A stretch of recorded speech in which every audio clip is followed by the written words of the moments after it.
Bueno, pedí de cambiar el tema y me lo aceptaron. Espero que sea para bien. Y quiero hablar del reino de los cielos. Nada que ver, pero... Y espero no meterme en un berenjenal. Si no sé salir, me sacáis como podáis. Bien, el reino de los cielos. Voy a empezar desde el principio. Como no puede ser de otra manera. Voy a hablar de los diferentes sistemas de liderazgo y de gobierno que ha habido, o por lo menos desde mi perspectiva, en toda la palabra de Dios. Todos los sistemas de gobierno y todos los sistemas de liderazgo bíblicos, todos señalan en una misma dirección, y es al reino de los cielos. Todos los sistemas políticos, sistemas religiosos, sistemas de liderazgo en el pueblo de Dios tienen sus luces y sus sombras. Y todos señalan hacia un punto, y es hacia Jesús y hacia el reino de los cielos.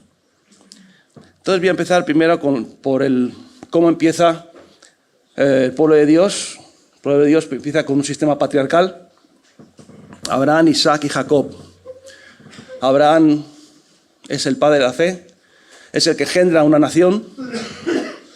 Podríamos decir que es un tipo del padre. Isaac es un hijo que recibe todas las bendiciones del padre. Quiere decir que recibe todo sin haber hecho gran cosa. Cuando tiene un conflicto con Ismael, el padre saca a Ismael y le deja a Isaac solo para que no tengan conflictos. Cuando necesita una mujer, manda a su mejor siervo a buscar la mejor mujer. Cuando toca repartir la herencia, toda la herencia va para Isaac, nada deja para los demás, solo algunos dones y regalos. Quiero decir que es un tipo de la gracia, tipo de Jesucristo. Y Jacob, el tercer patriarca, es un tipo de el Espíritu Santo, por la sencilla razón de que es un hombre que es llevado desde un punto muy bajo, digamos, del punto de vista moral y espiritual, y lo va haciendo crecer, hasta que lo hace un príncipe, y es la obra del Espíritu Santo en nuestras vidas. Entonces, todos los sistemas que encontramos en la Biblia de gobierno, incluso que era patriarcal, y la forma de transmisión era por la primogenitura. Aunque hubo el caso de Jacob, que hubo ahí un cambio, ¿verdad? Pero era la primogenitura lo que determinaba y lo que consagraba, o lo que determinaba quién iba a ser el siguiente para hacerse cargo. Luego el pueblo de Dios cayó esclavo en Egipto 400 años. Vamos a encontrar 400 años como un tiempo que se va a ir repitiendo continuamente. 400 años en Israel, en Egipto, 400 años de jueces, 400 años de monarquías, 400 años de un paréntesis que no sabemos muy bien qué pasó, y hasta que llega Jesucristo con el reino de los cielos. La segunda parte o segundo sistema de gobierno, después de que el pueblo de Dios es esclavo en Israel, viene una etapa de los caudillos. Caudillos la palabra caudillo viene de cabeza, de liderazgo, viene de cabecilla, digamos. Sí es cierto que los caudillos normalmente se les relaciona más con el área militar, pero en este caso y en muchos casos los caudillos pueden ser también políticos, pueden ser espirituales. Eran caudillos, eran hombres ungidos, hombres que tenían un llamado. Los dos tienen el mismo patrón. Quiero decir que tienen el mismo patrón. Y encontramos el mismo patrón en la Biblia porque los dos tuvieron el mismo llamamiento y tuvieron ministerios muy parecidos. Los dos tuvieron una experiencia vital con el Señor que le aparece y le dice: quita el calzado de tus pies, que el lugar en que estás santo es.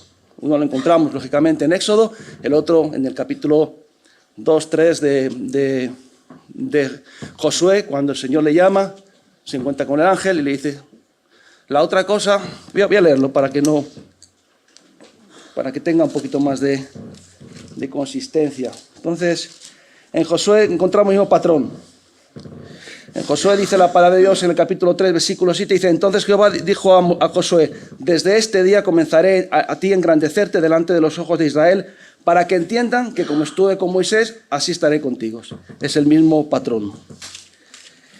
Cuando llegan al Jordán, dice en el capítulo 4, versículo 23, dice: a la manera que Jehová vuestro Dios había hecho en el mar rojo, el cual secó delante de nosotros hasta que pasemos.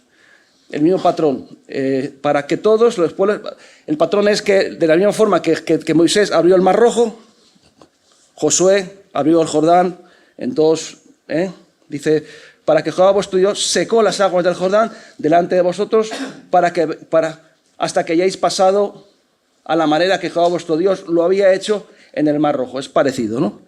Y luego en el capítulo 5, versículo 15 dice: y el príncipe del ejército de Jehová respondió a Josué: quita el calzado de tus pies, porque el lugar donde estás santo es. Y así lo hizo. Son dos líderes que tienen el mismo patrón, aunque tenían ministerios semejantes. Uno, Moisés, es un tipo de Cristo, porque libera y saca al pueblo de Israel de Egipto y lo lleva por una transición hasta la tierra prometida. Es un tipo de Cristo, de la salvación, del rescate. Luego el carácter de Moisés es un carácter propio de alguien con el carácter de Cristo. Cuando llega un momento de conflicto en el que el Señor dice: voy a raer a este pueblo y te daré un pueblo mejor, dice: si quitas a este pueblo, quítame a mí también del libro de la vida. Es alguien que se interpone, es un sacerdote, es alguien que se pone entre Dios y el pueblo y dice: Señor, salva a este pueblo, no lo dejes en el desierto. Es un tipo de Cristo. Josué, en cambio, es un tipo de la iglesia. ¿Por qué es un tipo de la iglesia? Porque es alguien que conquista, es alguien que se le pone en la tierra prometida y es alguien que tiene la tarea de extender, de conquistar, como Jesucristo nos dio el Espíritu Santo, nos dijo que teníamos que ir por todo el mundo llevando el Evangelio y tal y tal. Entonces son dos sistemas, dos caudillos, el mismo sistema, con dos ministerios compatibles o semejantes. Luego viene la etapa de los jueces. No sabemos por qué razón, pero Dios no designa otro líder carismático como Moisés y Josué. En cambio, a Josué le dice: tú repartirás la tierra cuando llegues allá. Que llega un momento en el que él reparte la tierra. A cada uno le asigna un territorio. Yo no voy a discutir si está bien, si está mal. Dios es el que lo hace. Todo tiene su pro y su contra, ¿verdad? Pero reparte todas las tierras y cada uno se va a su lugar. Esto trajo unas consecuencias que no fueron muy buenas. Entraron en un proceso, en un sistema de semi-anarquía. No había un liderazgo claro, no había una jerarquía, no había un orden definido. Simplemente el pueblo de Dios vivía en una especie de semi-anarquía y cada vez que sacaban los pies del tiesto, Dios levantaba un juez y el juez ponía las cosas en su sitio. Los jueces que pasan todos, si no habéis leído los jueces, hay jueces muy raros, muy extraños. Hay sacrificios humanos, hay asesinatos, hay de todo. Que no me voy a meter en ese berenjenal porque es muy difícil, pero hay que leerlo y entender que es una etapa muy extraña, muy extraña. Pero es la que Dios le dijo que tenía que ser. ¿Y por qué fue de algún sentido complicada? Porque vamos a leer los primeros capítulos de los jueces y todo el capítulo 1 sigue siendo toda la misma línea. Y Judá, en capítulo 1, versículo 19, dice: a Judá se le asignó tal sitio, dice, mas no pudo arrojar a los que estaban allí. A Manasés se le dio otro territorio, dice, pero no arrojó a los de Betzán. A Zabulón se le dio otro lugar, otro territorio, dijo, pero no arrojó a los que habitaban en Quirón. A Aser se le dio otro territorio, dijo, pero no arrojó a los que estaban ahí. A Neftalí se le dio otro territorio, en el versículo 33, dice, pero tampoco arrojó a todos los que estaban en ese lugar. O sea, quiere decir que hicieron una especie de simbiosis con las gentes que vivían en Canaán en desobediencia con Dios. Entonces en el capítulo 2 encontramos que el Señor se enoja y le dice así: con tal que vosotros no hagáis pacto con las moradas de esa tierra, cuyos altares habéis de derribar, mas vosotros no habéis atendido a mi voz. ¿Por qué habéis hecho esto? Y entonces ese lugar se llama Boquín, porque fue un lugar donde ellos lloraron cuando vieron que habían metido las patas. Bueno, en el siguiente texto encontramos a la muerte de Josué, y la muerte de Josué es que él reparte las tierras, los terrenos, y dice que pasa una generación, dice en el capítulo 2, versículo 10, y toda aquella generación también fue reunida con sus padres, y se levantó después de ellos otra generación que no conocía a Jehová, ni la obra que él había hecho por Israel. Y a una época muy difícil, 400 años de jueces. ¿Por qué dice 400 años de jueces? Porque lo dice Hechos. En un de los discursos de Pablo dice que, no sé si es Pablo o Pedro, ahora no recuerdo bien el discurso, pero dice 400 años, casi 400 años de jueces. Son muchos años. Bien, después de los jueces, llegan las monarquías. El último juez es Samuel. Entonces se reúne el pueblo y le dicen a Samuel: mira, Samuel, nosotros no queremos seguir ese sistema, queremos ser como las demás naciones, queremos un Estado moderno y queremos un rey. Y entonces, Samuel se queda un poco sorprendido, pero Dios le dice: mira, dale lo que quieren, pero porque no te han rechazado a ti, sino me han rechazado a mí. Pero le vas a decir que un Estado moderno, bueno, es como es lo que escribió Rousseau en el siglo XVIII, pues el contrato social, que era: oye, mira, un Estado moderno es un contrato social, y es que el rey te va a dar unos servicios, pero tú le vas a tener que entregar el diezmo, vas a tener que entregar a tus hijas para el servicio, a tus hijos para los soldados, que vas a tener que dar tus ganados, que vas a tener que darle todo para que él te gobierne. Y ellos dijeron que sí, que querían ese sistema, y aceptaron ese sistema, y duró otros 400 años de monarquías, siempre en un tándem entre el rey y el profeta. Menos mal que Dios siempre ponía al profeta a un lado para equilibrar los excesos del poder absoluto. Thomas Hobbes escribió un libro que se llamaba El Leviatán, en el siglo XVI, un economista inglés. Este Leviatán es una expresión de que el Estado debe de ser un poderoso monstruo que aterrorice a la gente para dominarla y controlarla, y para que la gente tenga temor y terror y mantenga orden. Entonces él escribió este libro porque lo escribió en un tiempo en el que las guerras inglesas estaban entre los que favorecían a la monarquía y los que favorecían al parlamento, y él decía que no, que el gobierno tenía que ser absoluto, que el rey tenía que estar por encima de las leyes, y así fue, un rey por encima de las leyes, un rey que tomaba las decisiones que querían y se aprovechaban de su posición, ¿no? Pero es lo que querían, ¿no? Entonces llegaron las monarquías. Sí es verdad que hubo algunas monarquías más o menos buenas. La mayoría, si las podéis leer, si os leéis los reyes y las crónicas, no solamente un versículo, otro versículo, sino lo leéis de seguido, sí que es un poco aburrido, y las genealogías, sí, pero os encontráis que el 100%, por no decir el 99%, el 100%, todos tuvieron su luz y sus sombras, unos más que otros, pero ninguno acabaron con los lugares altos de Israel y de Israel.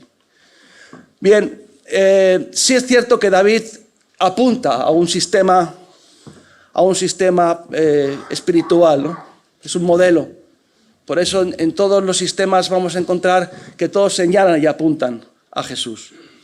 Cuando David tuvo el conato lleno de, bueno, yo creo que de satisfacción propia, dijo, bueno, pues ahora que ya he llegado a un punto espiritual y a un punto que he ganado a todos los enemigos que estaban en mi entorno y tengo un momento de paz, dice, ahora voy a levantar un edificio bueno, un templo que realmente pues, honre a Dios. Ahora, yo no sé si ese edificio era pensando en honrar a Dios o era un edificio para engendrar y comenzar un sistema religioso. Pero Dios no se lo permitió. Dios no se lo permitió. Él le dijo, a través de Natán, le dijo, ¿tú me vas a hacer una casa a mí? En el tono y la forma estaba diciendo, oye, yo que he vivido en el corazón de las personas, que siempre he vivido entre cortinas y he estado manifestándome en el arca, ¿tú me vas a hacer a mí una casa? Y dice, tú no me vas a hacer a mí una casa. Dice, yo voy a hacer de ti una casa y de ti vendrá un rey, un sistema espiritual que no tendrá nunca más fin, hablando y señalando al reino de los cielos. Pero a él no le permitió hacer un sistema religioso.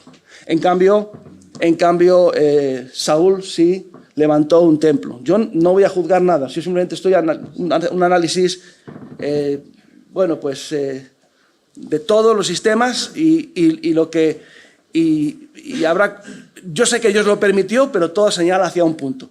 El caso es que levantaron un sistema religioso, un sistema en el que había un templo y había unos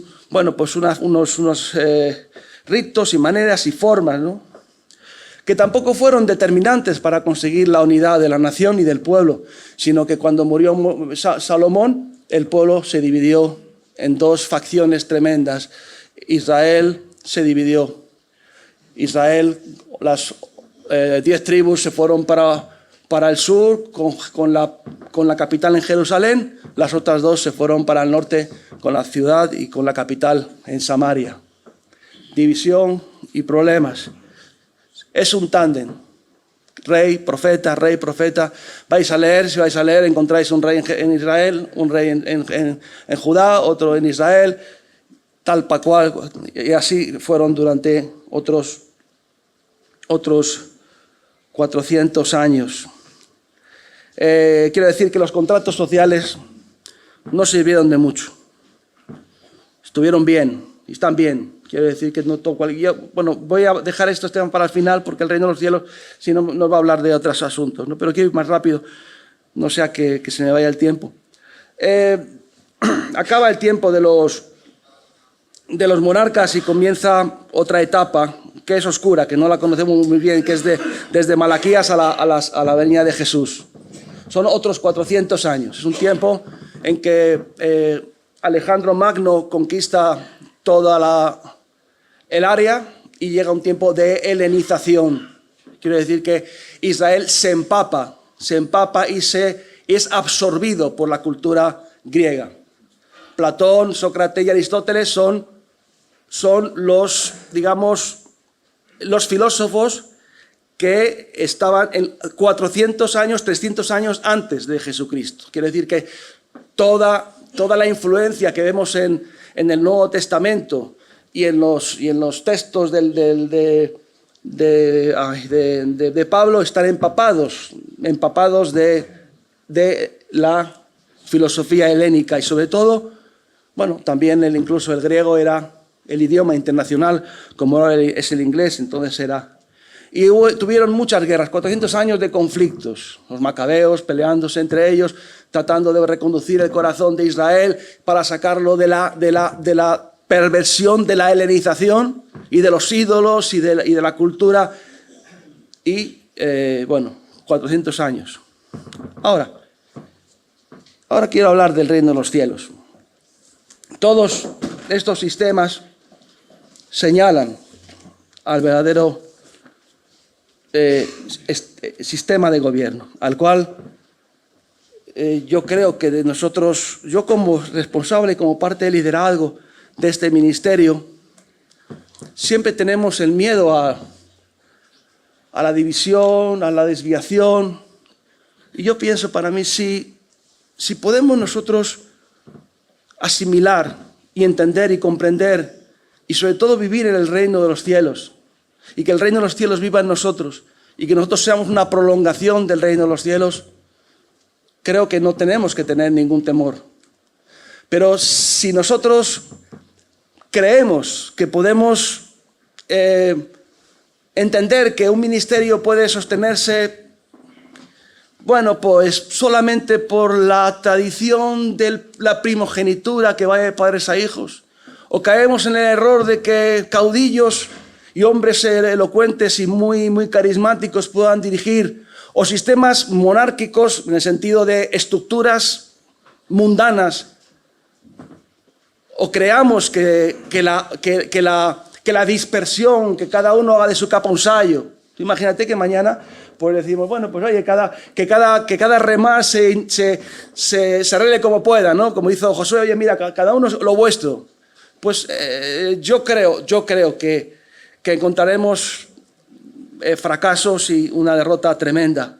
Pero si el reino de los cielos está en nosotros, si el reino de los cielos cala en nuestros corazones, si Cristo reina en nosotros, que yo es lo que quisiera ahora desarrollar, y el reino de los cielos es algo real en nuestras vidas, no vamos a necesitar de todo lo demás, aunque tengamos líderes carismáticos, aunque tengamos estructuras más o menos orgánicas, aunque tengamos ciertas libertades de cada, digamos, autonomías en cada lugar por entender culturas y formas, pero seremos un solo cuerpo y una sola carne. Si no, puede ser que acabemos como el Rosario de la Aurora. Y ya sabéis cómo acabó el Rosario de la Aurora. Como acaban muchas veces las vigilias aquí, ¿no? Normal. Cuando se acaba tarde, pues salimos todos echando leches a acostarnos, pues estamos cansados. Ese es el Rosario de la Aurora. Puede ser que acabemos todos dispersos. Una vez que se acabe el liderazgo ungido, o no ungido, sino el liderazgo establecido, puede ser que de repente haya una dispersión. Puede ser que si no tenemos una estructura férrea que nos haga temor, que nos produzca temor, ese leviatán que asusta, que nos atemoriza, que nos hace sentir terror, pues,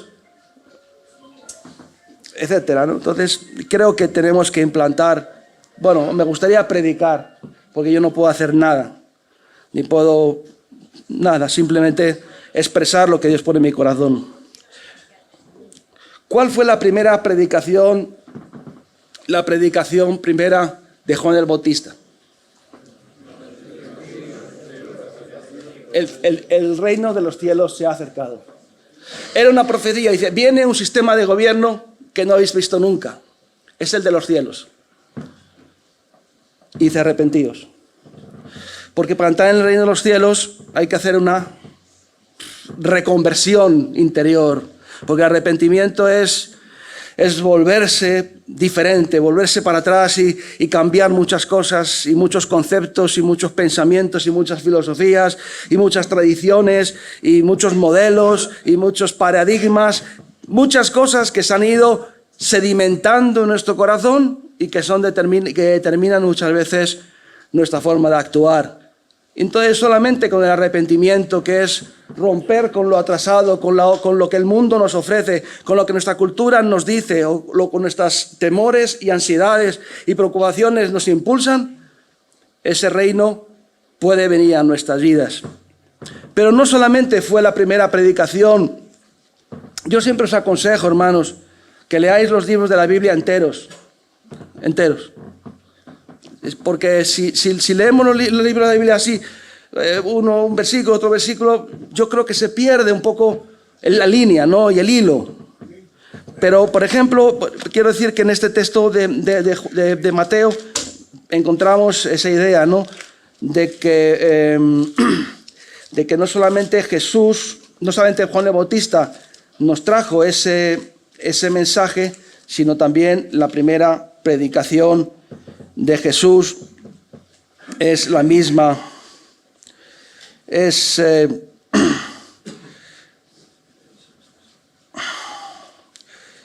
Cuando Jesús empieza su ministerio, dice lo mismo. Desde entonces comenzó Jesús a predicar y a decir, arrepentíos, porque el reino de los cielos se ha acercado. El reino de los cielos viene y nos trae un sistema de gobierno, un sistema de liderazgo, un sistema de administración que es directamente dirigido por Dios y por su Espíritu. Y ahora, este tipo de gobierno tiene que tener muchas cosas importantes que tenemos que tener en cuenta. Uno, es un reino en donde están solamente los que han nacido de nuevo. Y el Señor le dice a Nicodemo, si no nacieres de nuevo, no entrarás en el reino de los cielos. Quiero decir que no es un reino donde uno puede entrar, pues no sé, por afinidad, por simpatía, o simplemente por cambio de nacionalidad, o por gustos, por tradición, o por religiosidad, o por herencia, o por interés. No es un lugar donde todo el mundo puede entrar, o todo el mundo puede entrar, pero bajo esta condición, que si no nacieres de nuevo, no entrarás en el reino de los cielos. Uno de los grandes problemas de la iglesia es que no todos que están en la iglesia y los que dicen que están en la iglesia, identifican la iglesia como el reino de los cielos, han nacido de nuevo.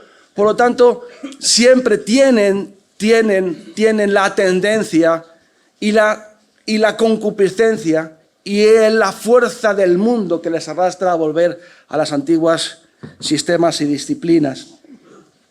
No solamente es un gobierno donde los ciudadanos son de nacimiento, no de afinidad o de nacionalizarse, sino de nacimiento espiritual. Sino además tienen un carácter, una forma de pensar, una cultura. Cuando dice la palabra de Dios, nación santa, pueblo adquirido por Dios, nación santa, pueblo adquirido Dios, como dice, real sacerdocio. Está hablando de todo esto, ¿no? Pero todo el Sermón del Monte está hablando cómo es el carácter del hombre del reino de los cielos. Desde las bienaventuranzas a todos los demás textos que encontramos, diseñan cómo debe ser el carácter del hombre de este reino. Y ese es el tema. Ahora es un reino donde no hay enemigos físicos. Antes en todos los demás sistemas había enemigos físicos. Estaba Egipto, o estaban los amonitas, los amalecitas, o estaban los cananeos, o estaban los filisteos. Y de repente encontramos que Jesús nos dice que no tenemos lucha contra carne y sangre. Nos empieza a decir que tenemos que establecer este reino contra una serie de enemigos, pero que no son identificables solamente con los ojos, que no es la carne, que no es las personas, que es un reino que tiene que combatir contra otro reino que se quiere imponer y hay que desbaratarlo. Para eso dice que vino Jesús, para deshacer las obras de las tinieblas, y por eso, como vamos a ver más adelante, Él establece la iglesia, que las puertas del Hades no prevalecerán contra ella, y el reino de los cielos tiene que desarrollar y ejercer y completar lo que el Señor vino a hacer, que es pues establecer su reino y salvar a la humanidad y gobernar este mundo a través de su pueblo. Entonces, dice la palabra de Dios que no es contra enemigos físicos, sino enemigos espirituales. Y dice el Señor, si por el dedo de Dios echo fuera demonios, el reino de los cielos se ha acercado a vosotros. Empieza a definir y a decidir. Dice, mandamos que baje fuego del cielo y que les queme. No sabéis de qué espíritu sois. Empieza a diseñar, a redirigir, a cambiar todos esos pensamientos, toda esa rebeldía contra el sistema establecido, contra los diferentes enemigos romanos o diferentes pueblos. Empieza a señalar que tenemos lucha contra un sistema que es diabólico. Ahora, cuando Juan el Bautista le dice, manda a sus discípulos, le dice a sus discípulos, preguntadle, si es él o esperamos a otro. Jesús, ¿qué les dice? ¿Qué le dice? Decidle a Juan que los cojos andan, los ciegos ven, los muertos son resucitados, el evangelio se está extendiendo, el reino de los cielos está avanzando. Yo sé que tú desde tu cárcel no lo ves, pero yo te lo digo, el reino de los cielos, lo que tú predicaste, Juan, lo que tú anunciaste cuando comenzaste tu ministerio, que el reino de los cielos se está acercando, es lo que está ocurriendo ahora mismo. Y luego dice que el reino de los cielos sufre violencia, sí, pero el reino de los cielos ya no hay quien lo pare. El reino de los cielos está avanzando. Por eso dice la palabra de Dios, vine a traer fuego, ¿qué quiero si ya está encendido? Dice Jesús. Entonces no es un reino contra enemigos físicos y que nos pueden traer amargura cuando vemos, cómo va el mundo y cómo está siendo gobernado este mundo y todas estas cuestiones que decimos, que vemos y que nos afectan tanto a nuestro corazón.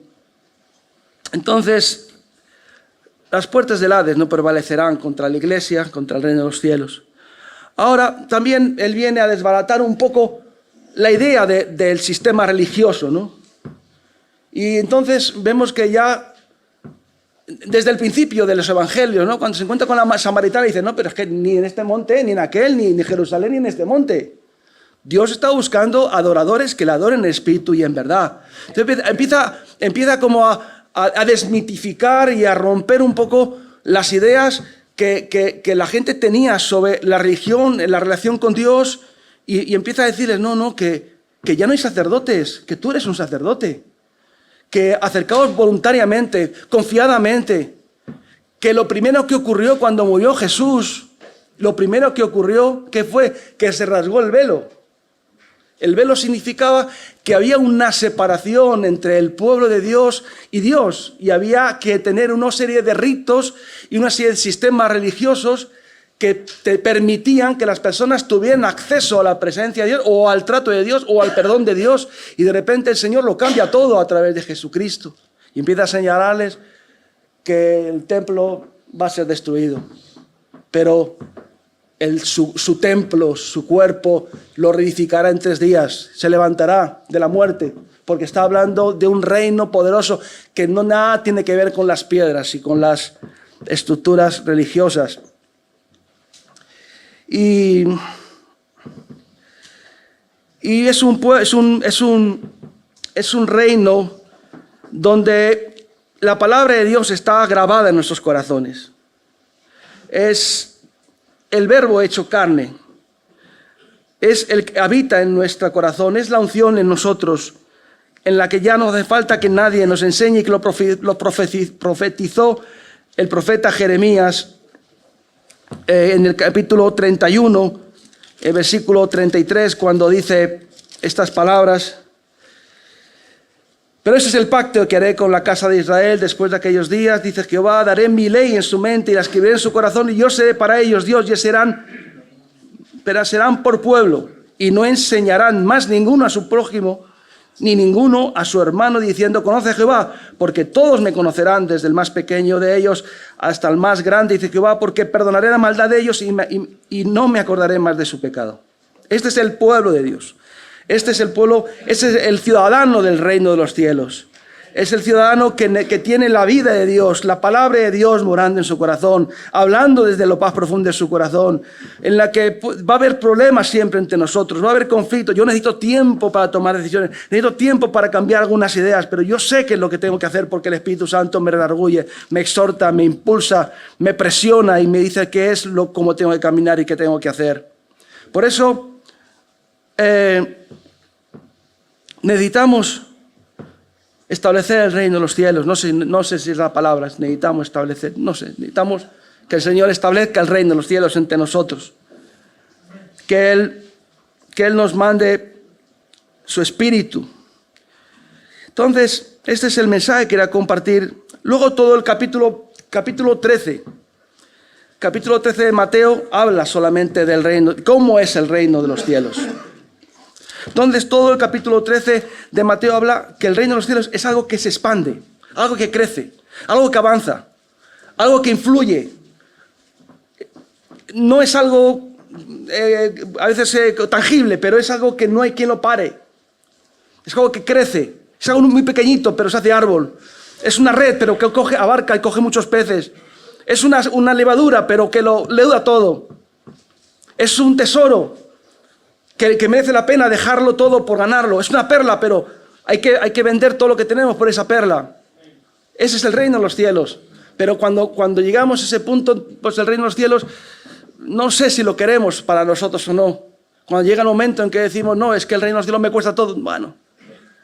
Entonces, todo el capítulo, y acaba el capítulo 13, empieza con el sembrador, salió a sembrar y la semilla por el mundo, la semilla es la palabra, el sembrador es tal, y es extendiéndose. La mostaza, el árbol, la levadura, la red, la perla, todo es el reino de los cielos, algo que crece, algo que influye, algo que lo merece la pena todo. Y acaba diciendo que el reino de los cielos es semejante a un hombre que saca tesoros viejos y tesoros nuevos de su corazón. Es el reino de los cielos, está en nosotros. No es nada externo, está en nosotros. Si tú no tienes el reino de Dios en tu corazón, cuando te llegue la prueba, cuando te llegue el conflicto, cuando te llegue la desesperación, la tristeza, cuando no te tengan en cuenta, cuando tus previsiones no se cumplen, tus objetivos no se alcanzan, cuando veas que todo se pone oscuro y la noche del alma llega a tu vida, el reino de los cielos, como si algo exterior, lo vas a dejar a un lado. Pero si es un tesoro que está en tu corazón, vas a echar mano una y otra vez. Ahora, en el reino de los cielos se puede estar y no se puede estar. Se puede estar dentro o se puede estar fuera. Se puede estar cerca y se puede estar lejos. Se puede estar casi dentro y se puede estar dentro. Pero Dios quiere que estemos dentro del reino de los cielos. El otro día predicaba a los hermanos cuando en una de las finales o semifinales que jugó el Real Madrid hubo un casi gol. Oye, de verdad, cuando el VAR señalizaba la línea, estaba el balón casi dentro, pero le faltaba unos centímetros. Eso causó un conflicto deportivo y extradeportivo impresionante. Los árbitros que van con el Real Madrid, que si entró, que si no entró. La frustración que produce el casi gol. Yo creo que el infierno va a ser un lugar de frustración de casi me salvo. Y cuando Agripa recibe el Evangelio dice, Pablo, que por casi me convences. Cuando el joven rico llega a Jesús y le dice, mira, Jesús, mira, ¿qué puedo hacer para entrar en el reino de los cielos? O para ser perfecto. Luego Jesús introduce el concepto de reino de los cielos. Para ser perfecto, no sé cómo dice ahora mismo. Le dice, pues nada, tienes que cumplir, tienes que hacer lo que la palabra dice. Y le dice todos los mandamientos religiosos, todos los que tienen que ver con las relaciones interpersonales. No adulterarás, no robarás, no mentirás, y todo eso. Entonces él dice, todo eso lo he hecho, pero ¿qué más me falta? De repente se da cuenta de que todo hace muchas cosas, que tiene el concepto de la religión, el concepto de la cultura y educación religiosa, tiene los hábitos, probablemente se crió, se formó, estuvo en la iglesia, no lo sé, pero sí tenía la sensación de que algo le faltaba, era un casi gol, me falta algo. Y entonces Jesús va y ya entonces le arremete y le dice lo más importante, dice, mira, vende todo lo que tienes, dale a los pobres y ven y sígueme. Y entonces se dio cuenta de que no podía hacerlo, no tenía la capacidad, no tenía las fuerzas, amaba demasiado a este mundo. No lo sé, el caso es que Jesús dice, qué difícil que un rico entre en el reino de los cielos. Y ricos, no solamente ricos económicamente pudientes, porque uno puede decir que es un rico a partir de 1 millón, no lo sé. Hay gente que es rico. Yo conozco gente muy rica con una paga de 400 euros, porque es rica el primer día. Invita cañas a todo el mundo, luego ya, pero es rico ese día y no está dispuesto a dejarlo. Quiere decir que hay ricos y ricos, pero que al final la riqueza es, no estoy dispuesto a dejar esto por causa de seguir a Cristo, ¿no? Ahora hay otro caso de intérprete de la ley. El intérprete de la ley le dice a Jesús, ¿cuál es el mandamiento mejor? Y dice, bueno, pues amarás a tu Dios con todo tu corazón, con todas tus fuerzas, tal y tal, y a tu prójimo como a tú mismo. Y de repente él hace una introspección, como un intérprete de la ley, y dice, sí, es verdad, has dicho con sabiduría. El mejor y primer mandamiento es amarás al Señor, hoy Israel, amarás a tu Dios con todo tu corazón. Y lo repite, ¿no? De repente él lo repite, lo tiene interiorizado, lo conoce. Y entonces Jesús le dice, no estás lejos del reino de los cielos, pero no estás dentro. Porque el hecho de tener información, conocimiento, no le acreditaba para entrar en el reino de los cielos. El reino de los cielos, hermanos, está en nosotros, tiene que estar con nosotros, tiene que abordar y abarcar todo nuestro ser, toda nuestra forma de vida, todo nuestro carácter. Tenemos que saber cuáles son nuestros enemigos. No tenemos que huir de las estructuras religiosas, pero darles el valor que tienen. No tenemos que de menospreciar las estructuras humanas, pero darles el valor que tienen. No podemos despreciar las estructuras, digamos, económicas, administrativas que tenemos que conformarnos al sistema de este mundo para pagar impuestos, pero sin perder la identidad. Porque si nosotros no tenemos el reino de los cielos en nuestros corazones, el momento que nos falte un leviatán que nos aterrorice todos los días si nos apartamos de Dios, el día que nos falte pues la satisfacción, como decía Pablo a los Gálatas, decía, vosotros, pero ¿qué os ha pasado?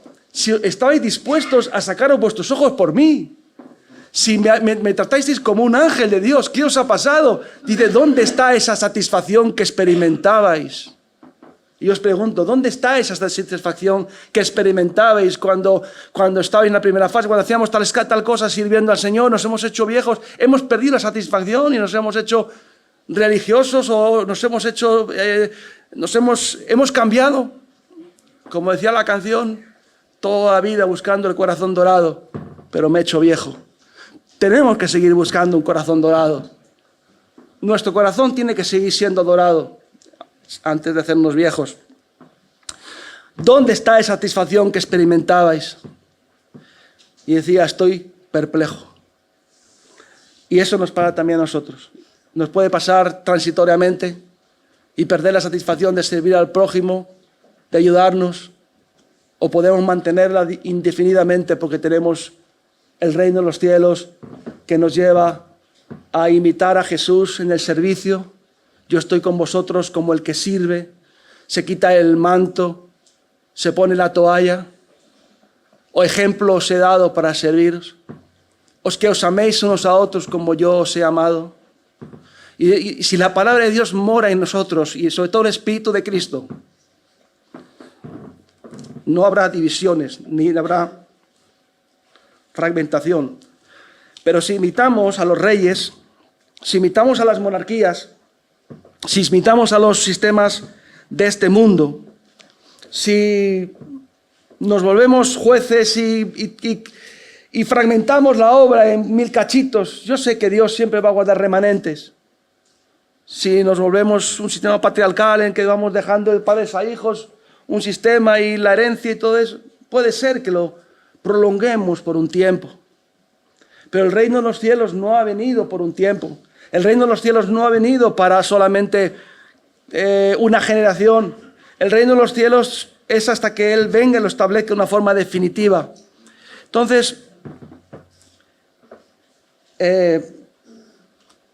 quiero ir terminando.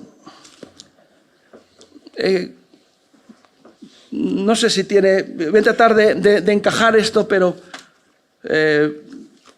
en el capítulo 28 de Proverbios, dice, por la rebelión de la tierra, sus príncipes son muchos, mas por el hombre entendido y sabio permanece estable. Esta es nuestra tierra, hermanos, este es nuestro ministerio. Dios nos ha dado este ministerio para que lo gobernemos. Dice la palabra de Dios que por la rebelión.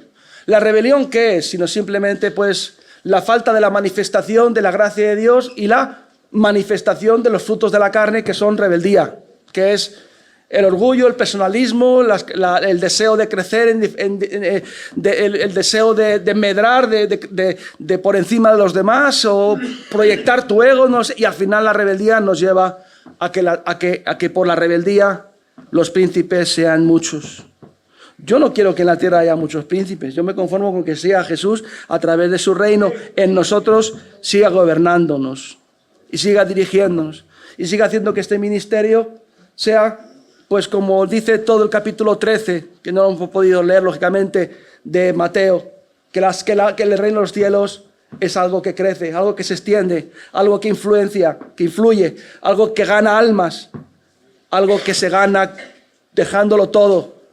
Pero si no tenemos el reino de Dios en nuestros corazones y no reina Cristo por su Espíritu en nuestras vidas, los príncipes serán muchos.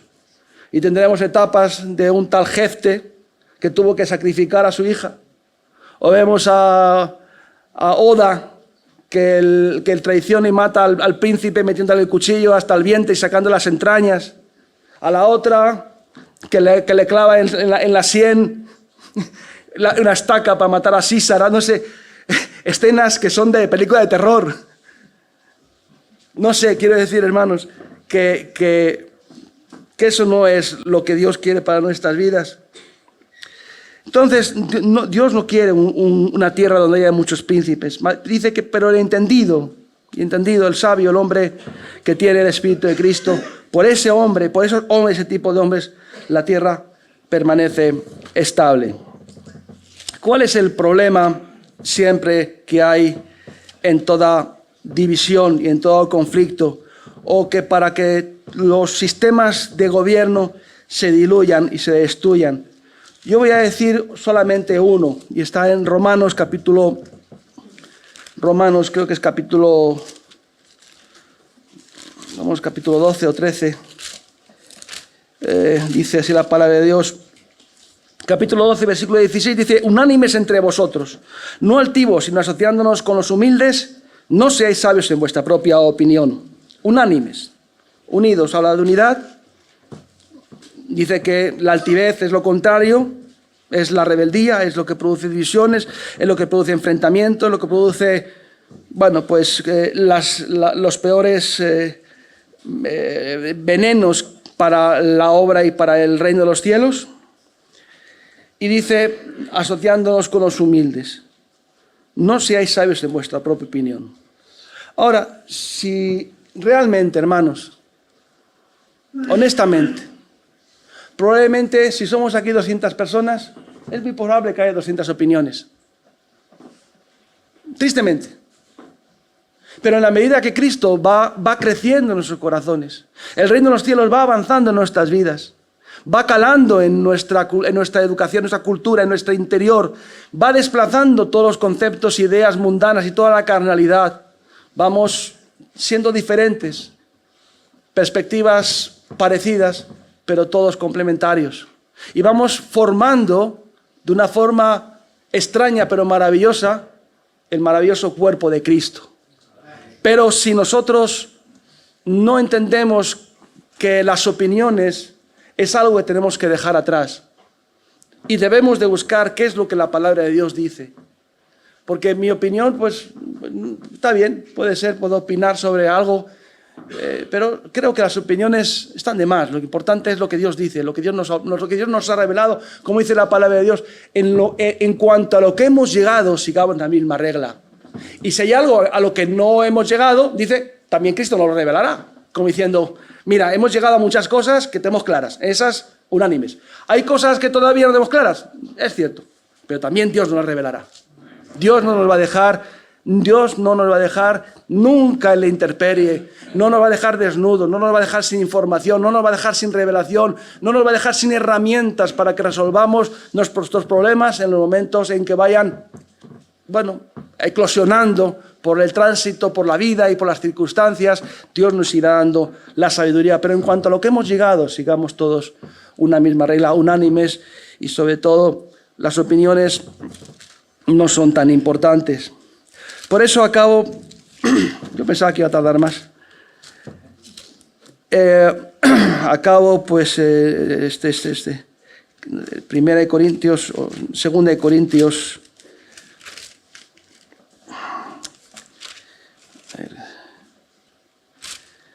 Ay, Señor.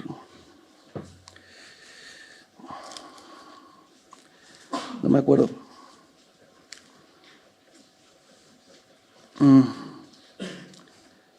Es el confiar en la memoria.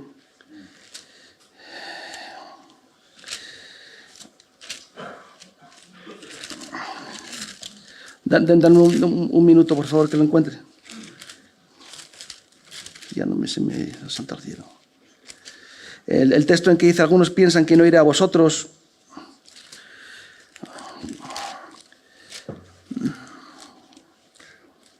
El texto es en que dice, el reino de los cielos no son palabras sino poder. ¿Alguien me puede ayudar, por favor?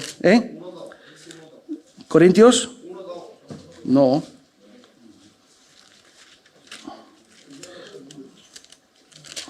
No me acuerdo. Primera. Vale. Dice, capítulo 4, versículo, disculpadme, me he confiado en mí mismo. Dice, capítulo 4, versículo, pero no vamos a leer el 16, el 18. Dice, mas algunos están envanecidos, como si yo nunca hubiese de ir a vosotros. Hay algunos que están envanecidos. Y ahora vamos por qué están envanecidos. Dice, pero iré pronto a vosotros, si el Señor quiere, y conoceré no las palabras, sino el poder de los que andan envanecidos. Está diciendo más o menos, había un conflicto, había peleas, había problemas, había divisiones, y voy a ir a ver qué pasa. Pero no voy a entrar en cuestiones de opiniones, voy a ver qué es lo que hay, cuál es el resultado de vuestras opiniones. Dice más adelante, porque el reino de los cielos no consiste en palabras, sino en poder, no consiste en opiniones, sino consiste en verdades reveladas en los corazones y en nuestras vidas. Y esa es la conclusión de este mensaje que quería traeros.